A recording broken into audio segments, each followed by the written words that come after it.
रिलायंस पे क्या व्यू बन रहा है अब सुशील? कल एक बड़ा मूव आया रिलायंस में। हम्म। तो देखिए, अब रिलायंस जो है ना, किसी जमाने में कहते थे कि रिलायंस की तेजी छेली तेजी। पर अब बाजार इतने बदल गए और रिलेटिव अनुपात जो स्टॉक्स का बदल गया है। मैं इसकी आपको चार्ट दिखा के बात करना चाहूंगा। मुझे लगता है रिलायंस लीड करेगा बिल्कुल फ्रंट से।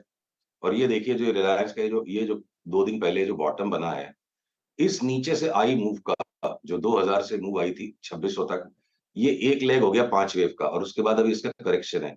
अभी इस पीली रेखा के ऊपर जाते के साथ, यानी कि 2343 के ऊपर जाते के साथ, हम अपने सब्सक्राइबर्स को, जो लास्ट 2 दिन में रिलायंस में बाई दे चुके हैं, उन्हें डबल करने के लिए कहेंगे। अगला पड़ाव इसका मुझे 2900 लगता है। और 2900 पर कुछ विश्राम करने के बाद अगर ये 3300 तक भी चला गया, तो देखिए, भले ही ए ग्रुप में है और इसमें किसी जमाने में बहुत स्पेकुलेशन भी होता था, आज भी होता है। असली स्टोरी अगर इसमें बनेगी, तो ये जो स्पिन ऑफ्स आएंगे, तो जिसके पास डिलीवरी का काम करने की क्षमता हो और उतनी ही क्वांटिटी में काम करे, तो आप ये स्पिन ऑफ्स और इन चीजों का पूरा बेनिफिट ले पाओगे, तो इसमें बड़ा पैसा रिलायंस में बन सकता है। 2300 का स्टॉक अगर 3300 हो जाए और साथ में स्प्लिट्स भी कुछ मिल जाती है अलग कंपनी की, तो बड़ी रिटर्न बन सकती है।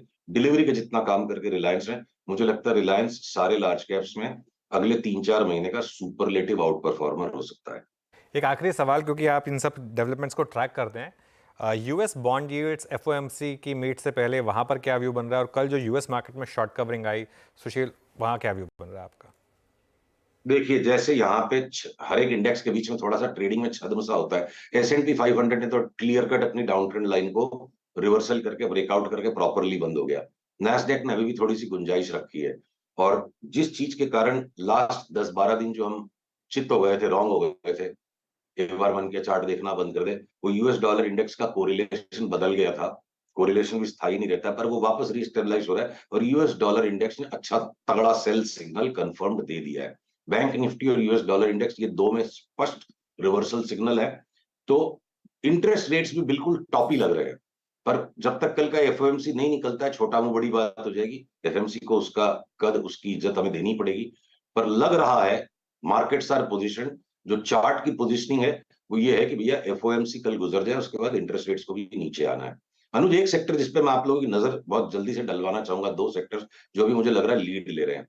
आईटी स्टॉक्स, जिनको हम लगातार पिछले 3-4 महीने से लेना ही नहीं है, बेच के चलेंगे, अब वो हमारा स्टैंड चेंज हो गया है। अब आईटी में हम ले लेके बेचेंगे। और इन्फोसिस, विप्रो, टीसीएस के अंदर मुझे सबसे ज्यादा स्मूथ मक्खन जैसी चार्ट विप्रो की लगती है, जो कुछ दिनों पहले हुए बॉटम से करीब 30-35% बढ़ जाए। और मिड कैप आईटी स्टॉक्स में एलटीटीएस अच्छा लग रहा है 35-40% की मूव के लिए। और इवन नौकरी फ्यूचर्स जैसे 4150 के ऊपर बंद होंगे, ऑटोमेटिकली हमारा कॉल आ जाएगा कि ये 6500 तक की 40 में आ रही है। सुशील, बहुत बहुत शुक्रिया आज हमारे साथ जुड़ने के लिए और हमसे बात करने के लिए और ये सारे कॉल्स शेयर करने के लिए। चलिए अब इस शो को यहीं विराम देंगे और विरोर में इजाज़त लेंगे आपसे। नीरज